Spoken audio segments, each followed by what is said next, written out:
남자가 많은 여자와 결혼했다 소문은 들었지만은 여자가 많은 남자와 결혼했다는 얘기는 들어본 적이 없습니다. 만약 그런 여자가 있다면은 그런 여자의 결혼 생활이 행복할까? 오늘 성경에 보면은 남편이 5이 있었던 사마리 여자가 있습니다.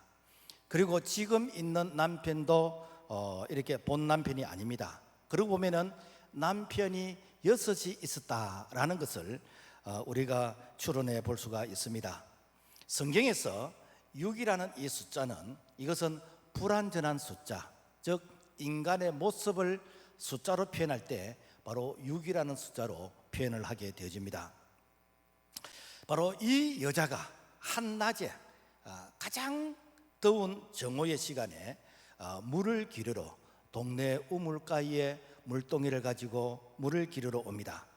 왜 한낮에 왔을까? 중동은 날씨가 덥기 때문에 한낮에는 잘 사람들이 바깥 출입을 하진 않습니다. 좀 서늘한 오전이나 오후 시간을 이렇게 활용하지 정오의 시간에는 사람들이 잘 다니질 않습니다. 그런데 이 여인은 사람들이 잘 다니지 않는 그 시간대에 어쩌면은 사람들의 눈을 피해서 그래서 사람들이 자기를 알아보지 않는 그런 시간대를 이용해서 바로 물을 기르러 왔다라는 것입니다. 한마디로 이야기하면은 내 삶이 그렇게 자랑스럽지 않다라는 것을 바로 간접적으로 이렇게 묘사하고 있습니다. 그런 여자에게 예수님이 찾아가셔서 7번째 남편이 되어주시는, 마지막 남편이 되어주시는 바로 예수님께서 7이라는 이런 숫자로서 그 여인의 목마름을 이렇게 만족시켜 줍니다. 성경에서 7이라는 숫자는 뭔가 하면 이거는 완전하다, 완전하다. 더 이상 더할 것도 없고 뺄 것도 없는 완전하다. 바로 예수 그리스도 그분만이 완전하신 분이신데, 그래서 예수 그리스도 그분께서 그 여인의 부족한 부분을 채워드리는 바로 완전하신 예수님께서 그 여인을 만나 주시는 것입니다. 오늘 교회를 성경은 신부라고 얘기합니다. 그래서 신부가 꼭 성별로 인해서 여자만 신부가 아니라 이 교회를 바로 그리스도의 신부다. 오늘 신부된 오늘 교회, 오늘 우리가 예수 본 남편 낳아놓고 그리고 자꾸만 세상에서 목마름을 이렇게 채우려고 하는 이런 자들에게 오늘 예수님이 우리를 찾아오셔서 우리에게 7번째의 그 남편이 되어주시고 더 이상 세상 목마름을 찾을 필요가 없는 마지막 남편이 되어주시기를 원하는데, 오늘 그분 예수님을 우리 모두가 만날 수 있기를 주님의 이름으로 부탁을 드립니다. 오늘 우리가 읽었던 이 성경의 본문의 이 내용을 이해하려고 그러면 좀 그 시대의 배경을 우리가 좀 살펴볼 필요성이 있는데, 유대 땅에서 갈릴리 지방으로 가기 위해서는 2가지 길이 있습니다. 하나는 사마리아를 통과하면 직선 거리로 좀 지름길로 갈 수 있습니다. 또 하나의 길은 요단강을 향해서 가는데, 요단강을 향해서 가면은 좀 삥 둘러서 가게 되어지는데, 그런데 유대인들은 바로 직선 거리를 가지 않고 이 요단강을 이용해서 이게 뺑 돌아서 이제 가게 되어지는 그런 길을 선택합니다. 왜 그런가? 그들은 사마리아인 동네를 통과하고 싶지 않고 사마리아 사람들을 만나고 싶어 하지 않기 때문입니다. 역사적으로 보면은 주전 722년경에 이 북이스라엘이 이 아수르라는 나라에 망하게 되집니다. 그래서 이스라엘이 망하면서 아수르 사람들이 이 사마리아 동네로 이주해 와가지고 이 유대인들과 같이 이제 통혼 생활, 그러니까 이방인들과 결혼을 하면서, 그래서 이 유대인들과 이방인들이 결혼하면서 소위 말해서 혼혈족 같은 그런 민족이 만들어지게 되어졌고, 그리고 그 아수르 사람들이 이제 이 사마리아에 와서 이 생활하다 보니까 그 이방인들의 그런 종교, 바알신을 섬기고 아세라 신을 섬기는 이런 신을 이게 섬기게 되어졌어요. 그래서 유대인들이 바라볼 때는 저 사마리아 사람들은 개 같은 사람들이다. 저 사마리아 사람들은 상종을 할 필요가 없다. 라고 하면서 민족적으로 이 사마리아 사람들을 아주 싫어하게 되어지는 바로 그러한 역사적인 감정이 있는 것이 바로 사마리아 사람인 것입니다. 그런데 예수님께서 이런 유대인들의 그런 전통을 깨고 바로 사마리아 길을 이렇게 걸어가신다는 것입니다. 그 이유는 바로 이 사마리아에 예수님께서 만나 주셔야 될 한 여인이 있어요. 소위 말해서 이 사마리아 수가성이라는 곳에 이 예수님께서 만나 주시지 않으면 그 여인은 어쩌면 일평생 동안 세상에 목말라 하면서 불행한 삶을 살다가 인생을 끝내야 되는 그런 불행한 자가 있기 때문에 예수님께서 이 사마리아 성으로 들어가서 이제는 한 여인을 만나 주시는데, 그 여인은 남편이 5이나 있었고, 그리고 지금 있는 남편도 또 본 남편이 아니에요. 그래서 제가 성경에는 없지만은 한번 그 여인의 마음을 한번 읽어봤습니다. 첫째 남편은 어떤 사람인가? 참 마음씨가 착해요.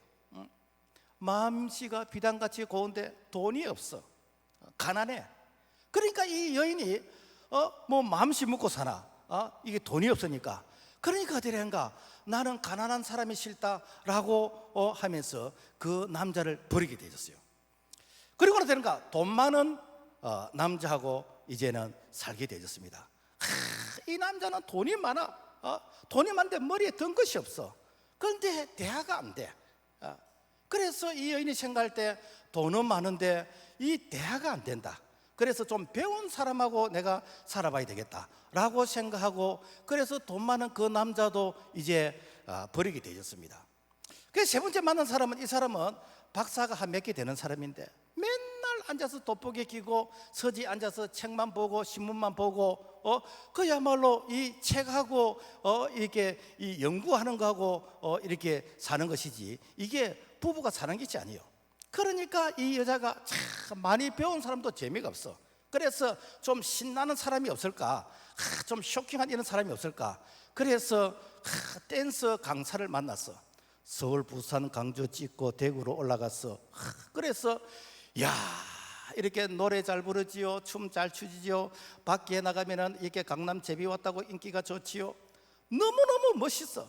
그런데 이 남자는 돈을 안 벌고 맨날 마누라 보고 돈 벌어오라 그러고, 돈 안 벌어오면 이렇게 이 구박을 하고 때리는 것이요. 그래서 그 남자도 오래 살지를 못하고 그 남자를 버리게 되었습니다. 그리고는 되는가? 이런 조건을 다 갖춘 사람을 이제 만나게 됐어요. 그래서 돈도 있고 그 다음에 뭐 이렇게 가문도 좋고 여러 가지 조건을 구비구비 이게 다 갖춘 그런 남자를 만나서 사는데, 아니 시어머니가 이혼한 여자를 데리고 왔다고 시어머니가 구박을 하는 거예요. 그래서 시어머니 등살에 이제 그 남자하고도 살지 못하고 또 이제 이혼하게 되었습니다. 그리고는 자기와 처지가 비슷한 그런 남자가 있어. 혼자 살아. 그 혼자 사니까 생활비가 많이 드는데, 우리 생활비를 줄이기 위해서 두 사람이 합쳐서 그래서 이 두 사람이 함께 사는데, 지금 사는 이 남편도 지 남편이 아니에요. 자, 그동안의 수가성 여인은 돈하고 결혼했습니다. 그동안의 수가성 여인은 세상 명예와 결혼했고, 그리고 인기와 결혼했고, 쾌락과 결혼했고, 내가 만난 그 사람을 통해서 내 신분의 상승을 이렇게 기대했던 바로 그런 이게 자가 수가성 여인이 찾았던 세상의 남편들이다라는 것입니다. 바로 이런 여자에게 예수님이 찾아가셨어요. 그리고는 예수님이 말씀하십니다. 요한복음 4장 13절, 이 물을 마시는 자마다 다시 목마르니와 내가 주는 물을 마시는 자는 영원히 목마르지 아니하리니 내가 주는 물은 그 속에서 영생하도록 솟아나는 샘물이 되리라. 예수님께서 이 물을 마시면 또 목마르다, 또 물길로 와야 되는 것이고, 또 그 생활을 계속해서 반복해서 살아야 되는데, 내가 주는 물을 마시라. 그러면은 다시는 목마름이 없는 완전하다라는 것입니다. 그래서 성경에서 이 7이라는 이 숫자는 완전한 숫자인 것입니다. 내가 너의 7번째 남편이 되어주마. 이제는 더 이상 네가 목마를 필요가 없다. 왜냐하면 예수 안에 모든 것이 다 있기 때문에. 오늘 우리가 이렇게 예수님을 믿는다 하면서 그러면서도 불구하고 자꾸만 이렇게 만족하지 못한 이유는 예수가 시시하게 보이는 거예요. 세상 남편이 훨씬 멋있게 보이는 것이요. 예수님께서는 너희가 내 안에 내가 너희 안에 거하면 무엇이든지 원하는 대로 구하라고 했는데 오늘 우리가 예수 믿는다고 하지만은 사실 영적으로 외도를 하는 거예요. 영적으로 바람 피우는 것이요. 그러니까 되는가? 예수 사랑의 그 깊이와 그리고 그 넓이의 그 은혜의 축복을 경험하지 못하는데 오늘 우리가 그 예수 사랑의 그 풍성한 은혜를 우리 모두가 경험하기를 주의 이름으로 부탁을 드립니다. 이 사실을 사도 바울은 그리스도와 교회와의 이런 관계로 설명을 합니다. 에베소서 5장 31절 말씀 보면은 사람이 부모를 떠나 그 아내와 합하여 그 둘이 한 육체가 될지니 이 비밀이 크도다. 나는 그리스도와 교회에 대하여 말하노라.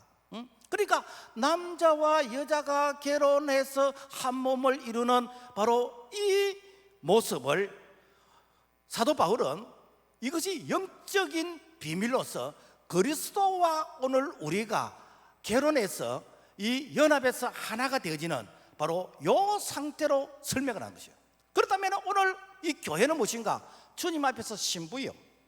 오늘 교회는, 오늘 성도들은 주님과 결혼한 것입니다.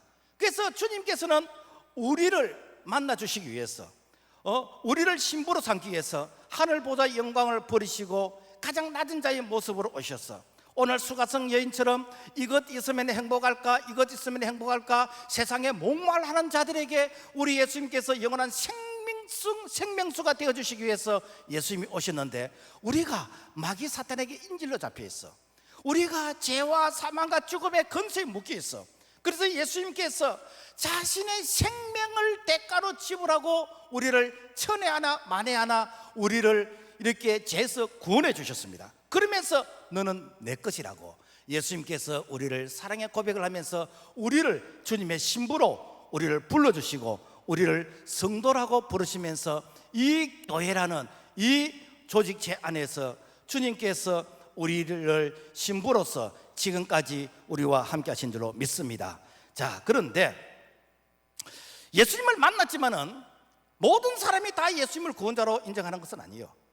오늘 수가성 여인이 예수님을 만났는데 처음부터 예수님을 구원자로 인정한 것이 아닙니다. 이 수가성 여인이 예수님을 만난 이후에 점점점 그 신앙이 발전해가는, 변화되어가는 그런 모습을 보게 됩니다. 어쩌면 오늘 우리의 모습도 마찬가지입니다. 자, 오늘 수가성 여인이 처음 예수님을 만났을 때 예수님을 보고 뭐라고 그러는가? 유대인의 한 사람으로서 이렇게 인정을 합니다.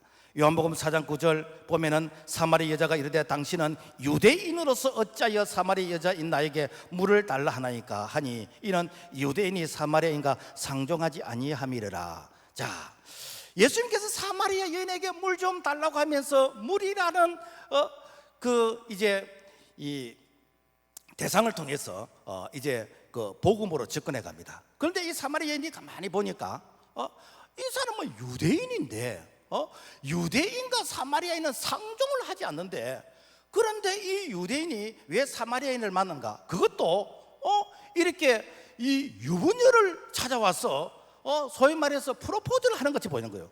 그러니까 이 사마리아인이 딱 보니까 당신은 유대인인데 왜 내게 관심을 가집니까? 이성으로 왜 내게 관심을 가집니까? 라고 하면서 이 사마리아 여인이 예수님을 이성의 한 사람 아니면은 인간적인 예수로서 예수님을 바라보고 있다는 것이죠. 오늘 말하면은 우리가 예수님을 만났어.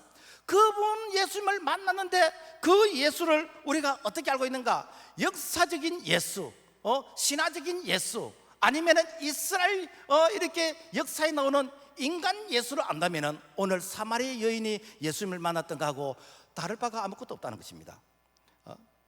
어쩌면은 오늘 우리가 교회 다닌다 하면서 그래서 내가 교회도 열심히 다니고 성경 공부도 하고 심지어 어떤 분들은 신학교까지 간 분이 있지만은 그러나 그 사람 속에 메시아 예수가 아니라 인간 예수, 도덕과 윤리의 스승이신 이렇게 예수, 민중의 그런 지도자로서 예수를 안다면은 그분은 예수님을 만났지만은 구원을 얻지 못한다라는 것입니다. 여러분, 공산주의 창시자 칼 마르크스는 어릴 때 루트 교회 세례 교인입니다. 어릴 적 부모님을 통해서 교회 다녔어요. 그런데도 불구하고 신은 없다. 인간은 물질이다. 종교는 아편이다 라고 하면서 그리스도를 배반하는 것은 내가 만난 예수는 인간 예수라는 것입니다. 북한의 김일성 어릴 적 교회 다녔습니다. 그 김일성의 아버지는 교회 집사였고 어머니는 권사님이었고 김일성이 그 외삼촌과 외할아버지는 장로님이었고 목사님이었습니다. 어릴 적 교회 다녔어요. 그래서 과거에 빌 그레엄 이 목사님이 북한의 그 김일성을 만났을 때 김일성이가 어릴 적 교회 다닐 때 불렀던 찬송가를 부르더란 거예요. 그래서 지금이라도 회개하고 돌아가니까 나는 돌아갈 수 없는 그런 이 형편의 운명이 있습니다 라고 이런 말을 했다 그러는데, 그렇다면은 왜 어릴 적 신앙적인 배경에서 자랐는데도 불구하고 그 사람이 공산주의 그런 지도자가 되었는가? 내가 아는 예수는 민중의 지도자란 것이요, 가난한 자, 소외된 자, 억압된 자 그들을 해방시켜주는 민중의 지도자로서 예수를 알았지 구원자 예수가 아니라는 것입니다. 알버트 슈바이처 밀림의 성자라 그러지요. 그래서 아프리카에서 어로 봉사를 하면서 정말 순교하면서 희생적인 그런 어로 봉사를 했던 자입니다. 그런데 그분이 선교사로서 파송을 받게 되는 것이고, 그분이 신분이 목사님입니다. 그런데 그분은요, 예수님을 알 때 어떤 예수를 알았는가? 꼭 예수를 믿어야 구원 얻는 게 아니고 모든 대상에 신이 있다. 그러면서 예수는 그 중에 하나다라고 하는 포스트 모더니즘, 다른 말로 하면 범신론 그런 사상가지. 그러니까 예수를 만났는데도 불구하고 그 예수를 많은 신 중에 하나로서 생각하고 있던 거예요. 우리가 TV에 가끔 보면 돌 김용옥이 나옵니다. 여러분, 그분은요 아주 훌륭한 기독교 집안입니다. 그분 아버지는 장로님이시고 형은 목사님이시고 그리고 이렇게 제가 그분의 어떤 소개한 그 책 내용을 이렇게 쭉 보니까 어릴 적 좀 부유한 가정에서 교회에서 성전 건축한다 그러면은 재산을 팔아서 이렇게 성전 건축에 이렇게 헌금하고 참 많은 교회를 향해서 헌신했던 그런 이게 집안입니다. 그래서 이분이 저기 한신대학 그 신학교에서 뭐 졸업은 안 했지만은 뭐 신학도 좀 했고, 그런데 삼위 하나님을 인정하지 않습니다. 예수님의 신성을 인정하지 않습니다. 구약 성경을 인정하지 않습니다.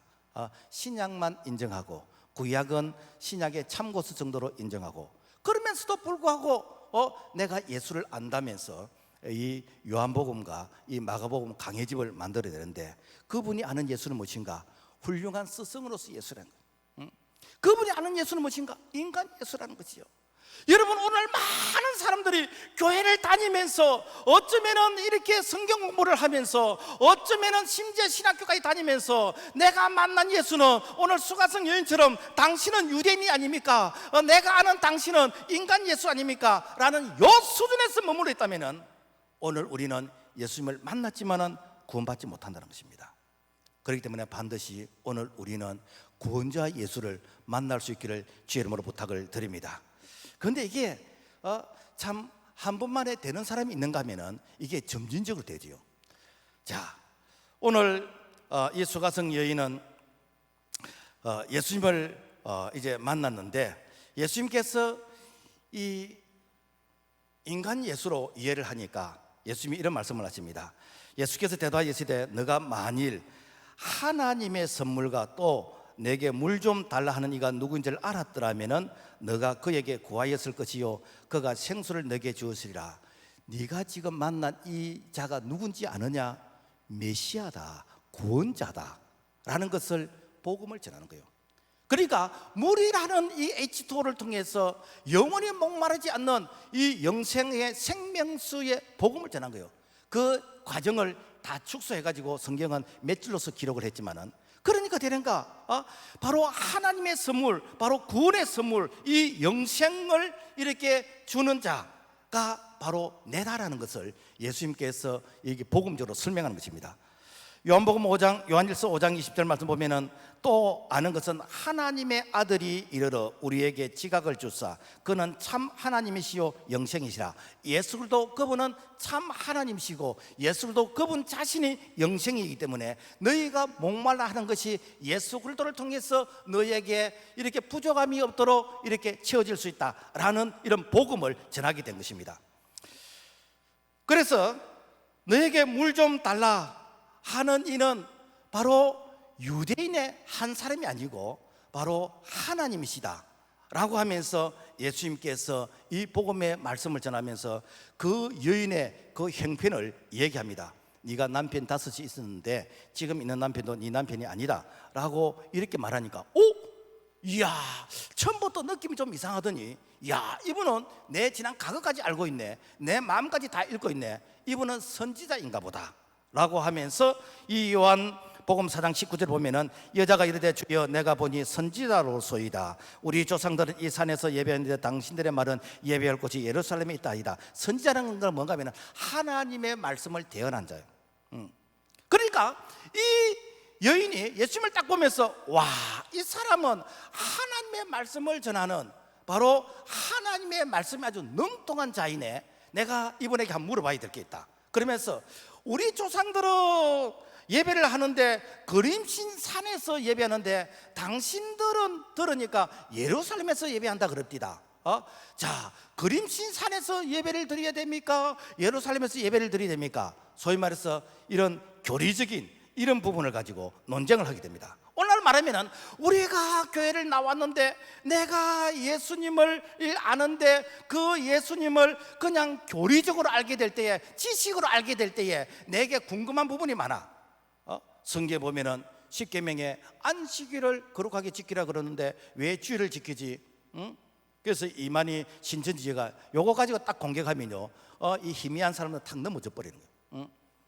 그래서 안식일을 지키게 되느냐 주일을 지키게 되느냐 여기서 흔들릴 뻔한 거예요. 아니 성경에서 이렇게 11조 어떤 사람은 뭐 안 해도 된다 그러는데 뭐 꼭 11조 해야 되느냐 말아야 되느냐 이런 부분들. 또 예수님께서 동정녀로 탄생을 했다 그러는데 그것이 사실이냐, 예수님이 죽은 지 3일 만에 부활했다 그러는데 그것이 사실이냐, 그것이 신학 아니냐, 이런 부분에 딱 걸려가지고 더 이상 진도가 안 나는 것이요. 그래서 이런 사람들은 예수를 아는데 소위 말해서 지식적으로 아는 것이요, 선지자로서 아는 것이요. 그러니까 내가 하나님의 말씀을 성경으로 지식으로 알려고 그러면요 계속해서 궁금해집니다. 궁금해지는 거예요. 그러니까 내 이성으로서 하나님의 말씀을 이해하려고 그러면 이해가 안 되는 것이 정상입니다. 이런 자들은 반드시 성령을 받아야 됩니다.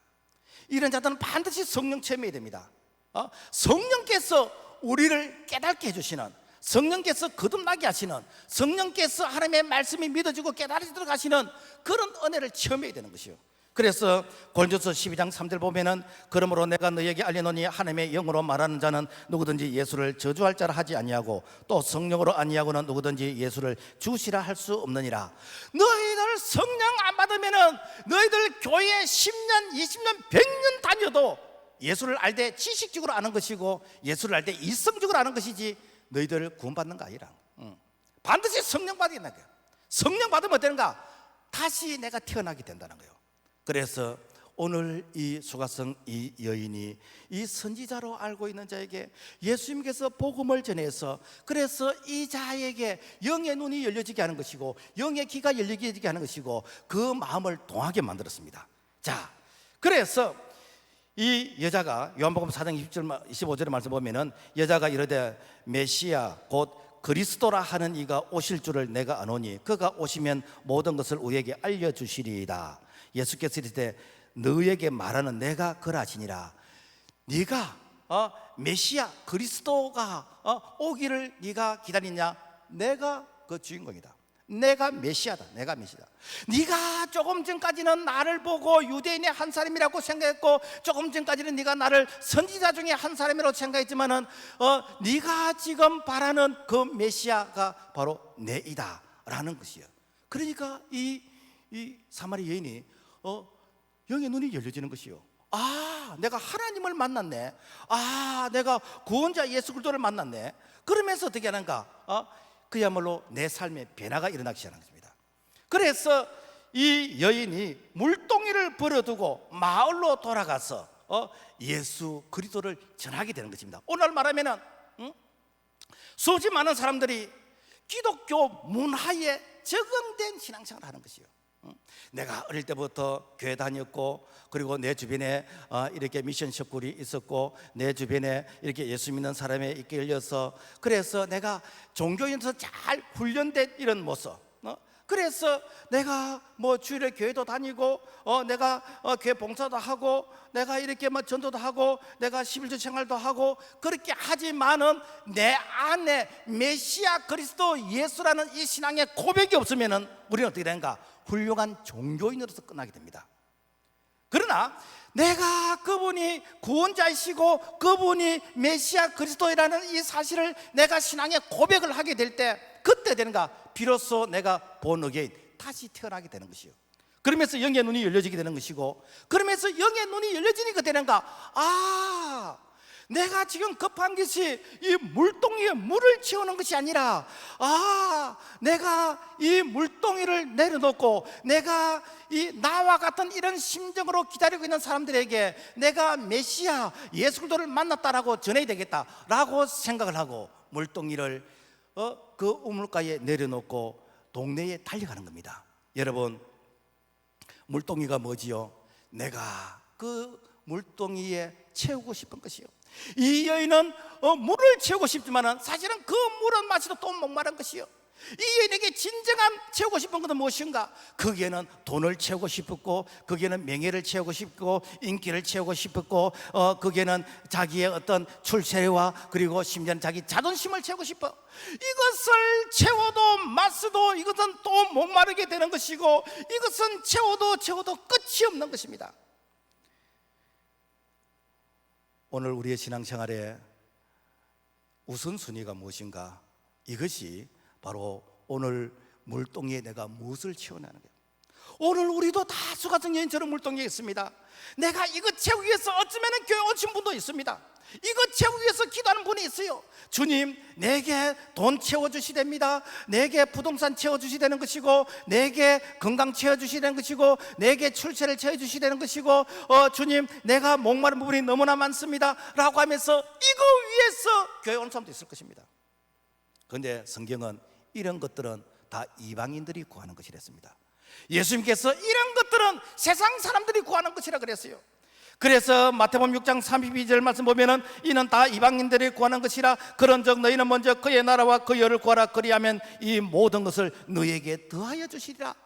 그러면 너희에게 돈도 필요 없고 너희들에게 명예도 필요 없냐? 그것이 아니고 우선순위가 있는데, 그 우선순위는 무엇인가? 너희는 먼저 하나님의 나라를 위해서, 복음을 위해서, 예수 그리스도를 위해서 네가 한번 살아봐라. 그러면은 그 목적을 위해서 나머지는 자동으로 다 채워주겠다라는 것이 무엇인가? 이것이 바로 오늘 수가성 여인이 예수님을 만났을 때 이 물동이를 내려놓고, 빈 물동이를 내려놓고 이 말에 들어가서 이 복음을 전한 변화된 모습 아닙니까? 그러므로 말미암아 오늘 우리에게 주 예수보다 더 귀한 것이 없네, 이 신앙의 고백이 없으면은 어쩌면 오늘 우리는 나를 속이면서 어쩌면 수가성 여인의 제2의 수가성 여인의 모습으로 우리는 살아갈 수가 있다는 것입니다. 그래서 내가 이렇게 예수를 신앙의 고백으로 만나지 않으면은 결정적인 순간에 예수님 떠나게 됩니다. 자존심 때문에 예수님 떠나게 됩니다. 내가 이 신앙의 고백을 하지 않으면은 언제든지 그야말로 내가 흔들 수가 있습니다. 오늘 우리는 그냥 종교인으로서 우리가 이렇게 예수 믿는 것이 아니라 반드시 구원자 예수 그리스도 그분을 만날 수 있기를 주의 이름으로 부탁을 드립니다. 자, 그렇다면은 내가 이렇게 예수님을 만나서 그분이 메시아라고 내가 고백을 하는지 안 하는지 내 자신을 한번 진단을 해볼 필요성이 있습니다. 자, 예수 남편을 만났은 이 수가성 여인이 어떻게 변화되었는가? 먼저 남편 자랑을 하게 되더라고요. 제가 이렇게 조금 감동적인 그런 글을 읽었는데, 미국의 유명한 오페라 가수 그 할버튼이란 이런 사람이 이게 적은 이게 그 글인데, 자기 아이하고 이웃집 아이가 자기 집에서 이렇게 그 놀고 있더라고요. 놀고 있으면서 이웃집 아이가 하는 말이 자기 아빠 자랑을 막 하더라고요. 그래서 자기 아빠 자랑하는데, 우리 아빠는 시장님을 안다. 시장님과 수시로 통화를 하고 시장님 같이 식사를 하고, 그래서 우리 아빠는 시장님 수준이다. 이제 이런 식으로 자기 아빠를 자랑하더래요. 그런데 이 할버트리라는 이 사람이 긴장이 딱 되는 거예요. 와, 내 아들은 뭘 자랑할까? 와, 나는 시장하고 한 번도 만난 적도 없고 커피 한 번 마신 적이 없는데 내 아들은 뭘 자랑할까? 갑자기 긴장이 딱 되더라고요. 숨이 멎을 것 같더라고요. 그런데 자기 아들이 그러더라. 우리 아빠는 하나님을 잘 안다. 우리 아빠는 매일 하나님하고 통화한다. 우리 아빠는 하나님의 말씀을 너무너무 잘 알거든. 그 순간 감격이 되어지는데 그 감정을 억제하지 못했어. 그래서 참 이렇게 서재대 가서 펑펑 울었다라는 바로 그런 이렇게 그 이하집을 제가 읽은 적이 있습니다. 여러분, 우리는 하나님을 잘 압니까? 아니, 내가 하나님을 안다고 칩시다. 내 자녀가, 우리 아빠는, 우리 엄마는 하나님을 잘 안다고 인정합니까? 여러분요, 그 사람에 대한 어떤 인격이라든지 신앙은요, 멀리서 볼 필요 없습니다. 우리 남편은 정말 이렇게 뭐 케이스 마이크다, 뭐 공업 이런 표시입니다만은 케이스 마이크다. 아내가 말하면 그 맞습니다. 아내가, 우리 남편은 정말 이렇게 햄모양치다. 남편이 말하면 맞습니다. 우리 아빠와 엄마에 대해서 자식이, 우리 아빠 엄마는 정말 진실한 그리스도인이다, 정말 믿음이 좋다, 자녀가 인정하면 맞습니다. 왜? 한 집에 살기 때문에. 그래서 주로 한 집에 사는 경우에는 잘하는 것은 당연한 것이고 못하는 것이 자꾸만 지적이 되거든요. 그런데 못하는 것이 지적되는 그것이 적으면 어떤가? 존경스러운 분인 것이고 훌륭한 분이거든요. 여러분, 오늘 우리 신앙생활은 무엇입니까? 예수님 자랑하는 것입니다. 주님의 몸된 교회를 자랑하는 것이요. 우리가 밖에 나가서 우리가 세상 사람 만나서, 세상 사람들은 자기 부동산 자랑하고 돈 자랑하는 것이고 출세 자랑하는 것이고 세상 것을 자랑하지만은 오늘 우리가 무엇을 자랑하겠습니까? 나도 그 사람들처럼 똑같이 그런 것을 자랑하겠습니까? 오늘 우리는 나는 예수님을 잘 안다, 나는 하나님을 잘 안다 라고 하면서 예수님 자랑하는 거, 이것이 무엇입니까? 우리 예수님께서 감동하는 거 아닙니까? 오늘 수가성 여인은 예수님을 자랑하는데, 요한복음 4장 18절 보면은 여자가 물동이를 버려두고 동네로 들어가서 사람들에게 이르되 와서 보라, 이는 그리스도가 아니냐. 그들이 동네에서 나와서 예수께로 오더라. 뭐 시간이 몇 달 걸리고 몇 년 걸린 게 아니에요. 내가 복음 전하는데 1년 걸린 것이 아니에요. 10년 걸린 것이 아닙니다. 내가 조금 전에 예수님을 만났어. 내가 메시아를 만났어. 내가 이 감동과 이 감격을 내가 이렇게 억제하지 못했어. 내가 이게 물동이를 놔놓고 동네에 들어가서 내가 그리스도를 만났다. 당신들 이렇게 말은 안 했지만 나와 같은 그런 심정 아니었느냐. 바로 여러분들의 목마름을 채워줄 수 있는 분이 메시아 그리스도인데 그분을 만났다. 그러니까 어떻게 그 사람들이 예수께 나오더라는 거 아닙니까? 예수님께서 제자들을 부르실 때에 빌립을 이렇게 불렀습니다. 이 빌립이 예수님을 만나고 나니까 너무 좋은 거라. 그래서 동네에 들어가서 뭐라고 말하는 거 하니까 요한복음 1장 45절에 빌립이 나다나엘을 찾아 이르되 모세가 율법에 기록하였고 여러 선자가 기록한 그 일을 우리가 만났으니 요셉의 아들 나사렛 예수니라. 빌립이 이르되 와서 보라 하니라.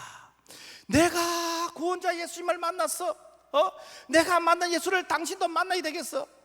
당신도 나와 같이 그렇게 목말하고 갈급해하고 당신도 이렇게 구원자를 찾고 있지 않았느냐. 내가 그 일을 만났다 라고 하면서 와 보라는 거예요. 이것이 몇 년 걸린 게 아닙니다. 바로 전했어요. 열왕기하 5장에 보면은 나만 장군이라는 분이 있습니다. 그런데 당시 이스라엘이 이렇게 나라가 망해가지고 이 백성들이 이렇게 뭐 포로로 잡혀가게 되는 것이고 그리고 노예로 이렇게 잡혀가게 되지고 아주 비참한 그런 운명이 됐습니다. 이때에 한 여자아이가 이 종으로서 노예로서 이렇게 잡혀가게 됐어요. 그러니까 참 신세로 치면은 이렇게 억울하고 또 뭐 그 여자아이에게 무슨 희망이 있겠으며 무슨 즐거움이 있겠습니까? 그런데 그 집에 가만히 보니까 바깥으로니 문둥병이 걸렸어. 밖에는 이렇게 군복을 입고 유니폼을 입고 있으니까 안 보이는데 속에 보니까 피고름이 나는 것이고 문둥병이 걸렸어. 그러니까 당시에 문둥병이 걸리면요 이 집에서 이렇게 쫓겨나게 됩니다. 그런데 이 사람은 그것을 숨기기 위해서 얼마나 그야말로 이 표정 관리를 하면서 이렇게 연기를 하는 그런 이중인격자로 이렇게 살았겠습니까? 그런데 이 계집 아이가 이렇게 말합니다. 이스라엘에 가면은 엘리사라는 선지자가 있는데 선지자에게 이 몸을 보이면은 고칠 수 있습니다. 거짓말일 수 있잖아요. 아니 사기가 될 수도 있잖아요. 내가 쏘을 수도 있잖아요. 내가 가다가 테러 당할 수도 있잖아요. 그럼에도 불구하고 나는 하나님을 믿는 딸이기 때문에 나는 선지자를 알기 때문에 그래서 이 기쁜 소식을 이 가정에 전해야 되겠다. 그래서 그 사람이 오해를 하고 어쩌면은 나를 향해서 그야말로 참 이렇게 죽일 수도 있는 그런 오해를 살 수도 있지만은 내가 가지고 있는 이 복음의 기쁨을 내가 전해야 되겠다라는 이런 사명으로서 그 가정에 이 복음을 전했습니다. 그랬더니 어떠련가 그 계집아이 말 한마디 이거 듣고 이스라엘에 이렇게 엘리사 선지자를 만나게 되는 것이고 그래서 요단강에서 7번 몸을 씻고 깨끗하게 고침받았다는 겁니까? 여러분 오늘 우리는 왜 전하지를 못합니까? 오늘 우리는 왜 예수 자랑을 하지 못합니까? 아니 예수 자랑보다는 남의 남편을 자랑하는 거잖아요. 여러분 남의 남편이 무엇입니까? 그게 돈 자랑인 것이고 그게 부동산 자랑인 것이고 그게 명예 자랑인 것이고 지식 자랑인 것이고 그게 자식 자랑인 것이고 그게 세상 자랑 아닙니까? 내가 예수님과 결혼해서 내가 예수님이 나의 7번째 완전한 남편이 되어야 되는데 예수가 시시하게 보이니까 내가 세상 자랑하고 돌아다니는 것이죠. 이런 사람은요 예수 사랑 받지 못합니다. 우리가 주님 앞에 기도하잖아요. 우리가 주님 앞에 은혜 받기를 원하잖아요. 그럼에도 불구하고 왜 주님께서 내 기도를 안 들어주시고 왜 주님께서 어떤 사람은 축복하시는데 어떤 사람은 지지리도 참 이렇게 힘들게 살아가는 그 이유가 무엇인가? 그 이유는 예수님을 자랑하지 않기 때문에.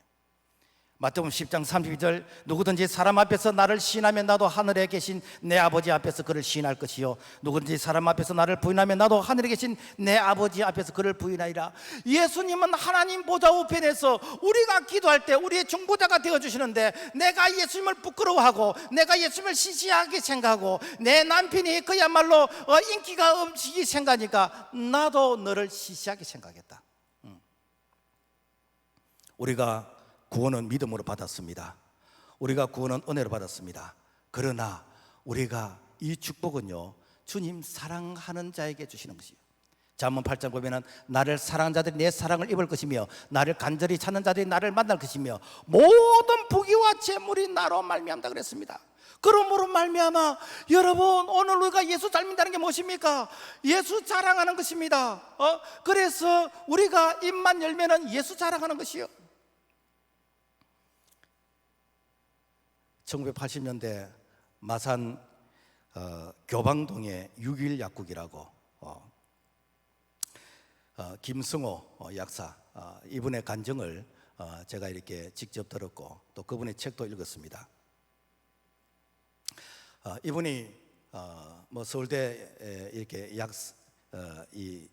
약사 출신인데 뭐 서울대 나와서 훌륭하다 그런 뜻은 아니에요. 사실 우리가 뭐 약국에 갈 때 그분이 뭐 어느 대학 나는가 그거 보고 가는 건 아니잖아요.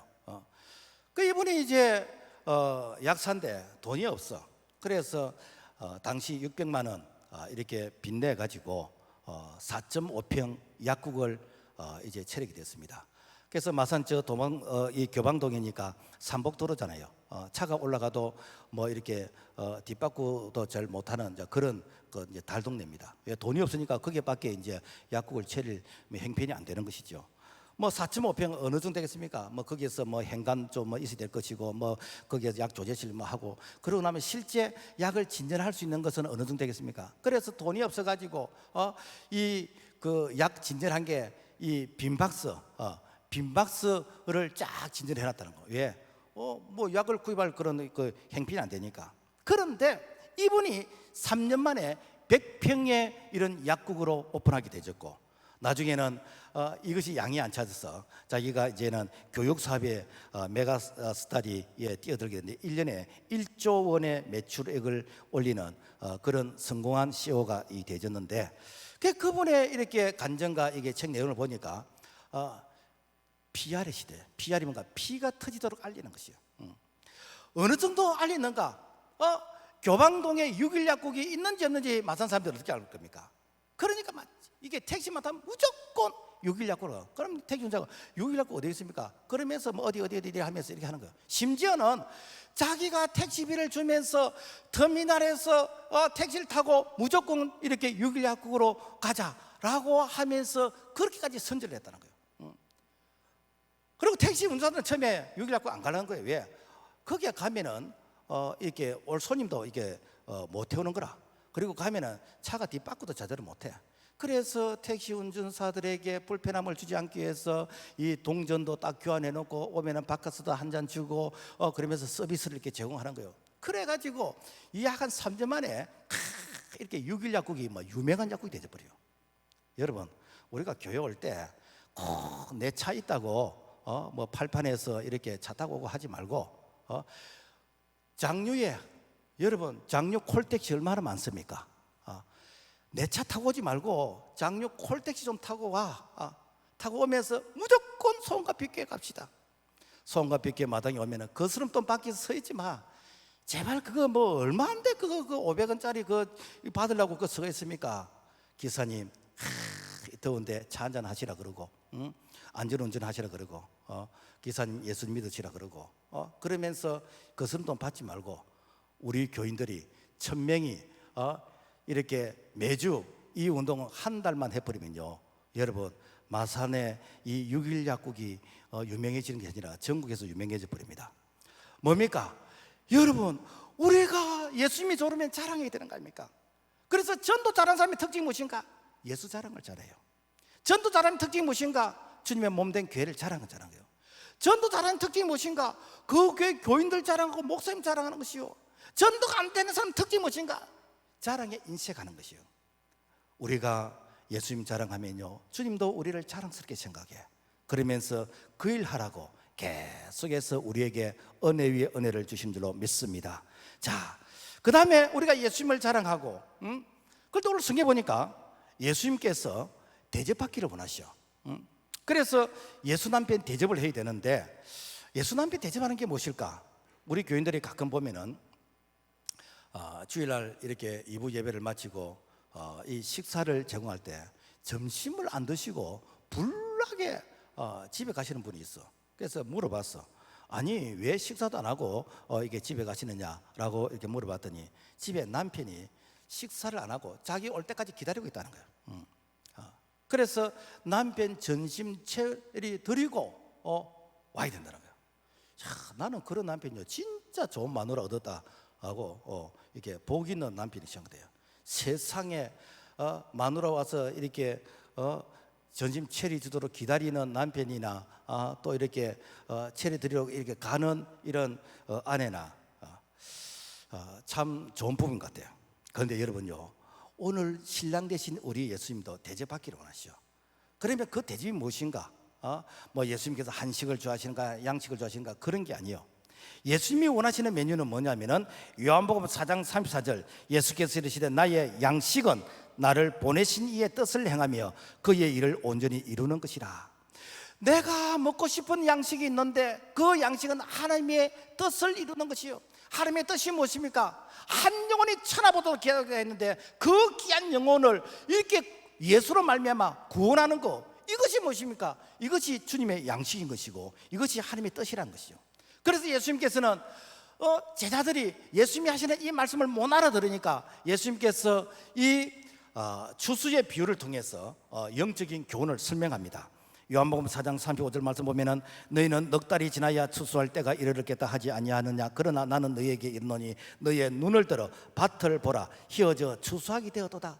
너희들 한 넉 달 지나면 추수해야 된다고 다 알지 않느냐.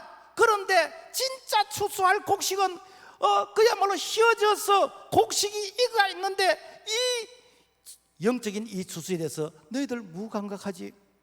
장유의 15만 인구 가운데서 이 예수 믿는 사람이 얼마나 많지 않느냐? 이걸 보면서 감동이 없느냐? 이걸 보면서 내 마음에 안타까운 이런 마음이 없느냐? 예수님께서 제자들에게 그렇게 교훈하신다는 거예요.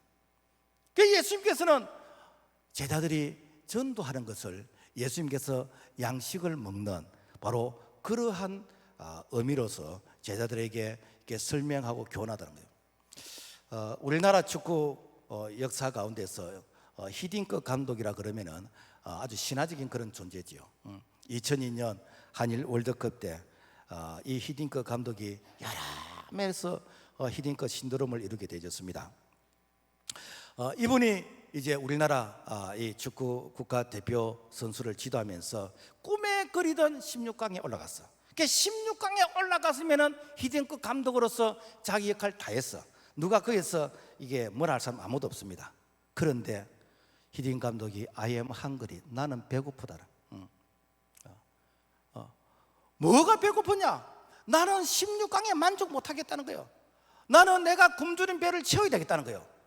그런 마음을 가지고 선수들을 격려하고 그런 마음을 가지고 이 선수들을 지도했는데 그야말로 4강까지 올라갔기 된 겁니까? 이것이 히딩크 감독의 내가 배고픔을 채우게 된 자기 보람 아닙니까? 여러분, 오늘 우리 예수님도 배고프십니다. 그 배고프신 것이 무엇인가? 요한복음 18장 9절 보면은 이는 아버지께서 내게 주신 자 중에 하나도 잃지 아니하였사옵나이다 하신 말씀을 응하게 하려 하심이라. 하나님께서 택하신 자들, 이 구원받아야 될 이 백성들 한 사람도 내가 잃고 싶지 않다. 내가 너희를 추수꾼으로 보내서 너희들을 통해서 내가 추수하기를 원한다. 그래서 너희들이 이 추수의 이 사명을 감당하도록 내가 너희에게 일찍 내가 추수꾼으로 불렀고 너희에게 믿음을 주었고 너희에게 건강을 주었고 너희들에게 재능을 주었고 너희들에게 물질도 주었고 너희들이 기도할 때 내가 너희에게 응답하지 않았느냐? 왜?